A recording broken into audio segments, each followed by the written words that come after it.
अगर आप भी चाहते हैं बिट्टू मलंगिया इंटरटेनमेंट का ऑडियो वीडियो सबसे पहले आप तक पहुंचे, तो लाल बटन को दबाकर चैनल को सब्सक्राइब करें और बेल आइकन दबाना ना भूलें।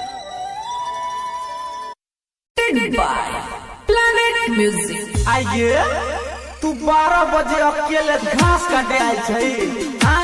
आइए तू घास काटे आयल छी।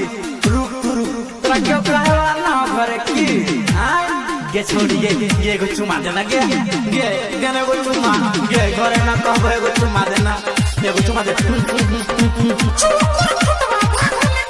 बोरा बिछा के गोताला हवा खेता में प्यार करबो। बोरा बिछा के बोरा बिछा के बोरा बिछा के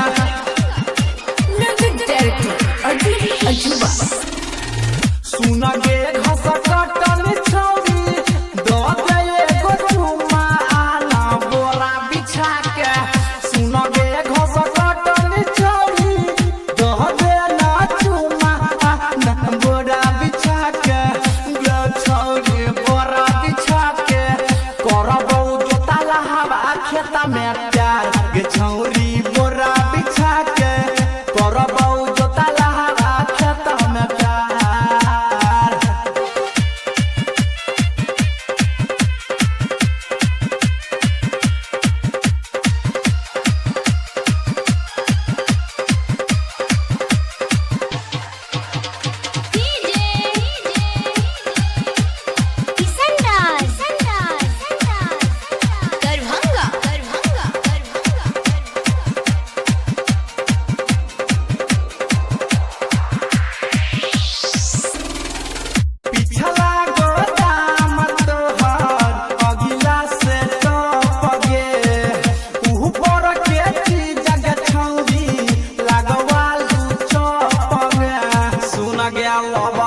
जल्दी से आना पिछला गोदाम तोहर अगिला से टप गे ऊपर गति जगह छौरी लगवालू चप गे।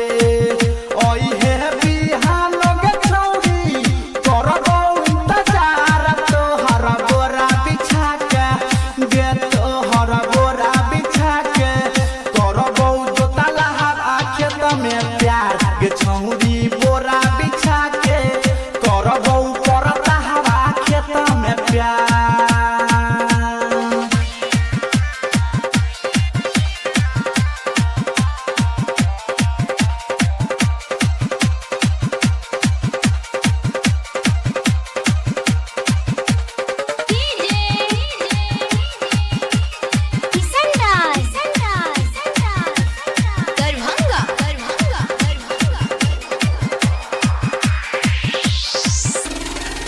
छोटा छोटा फूला ना तो हर धीरे धीरे बढ़तौ गे। कोनो कुमार का छोड़ा हाथ से पकड़तौ गे। धीरे धीरे छुए देना छोटा छोटा फूला ना गे छौरी धीरे धीरे बढ़तौ गे। कोनो कुमार का छोड़ा हाथ से पकड़तौ गे। जल्दी उठा देगे छौरी चौपन साला बारा आना। बोरा बिछा के गे आना बोरा बिछा के करबो जोताला हवा खेत में प्यार। गे छौरी बोरा बिछा के करबो करता हवा खेत में प्यार।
मनान कर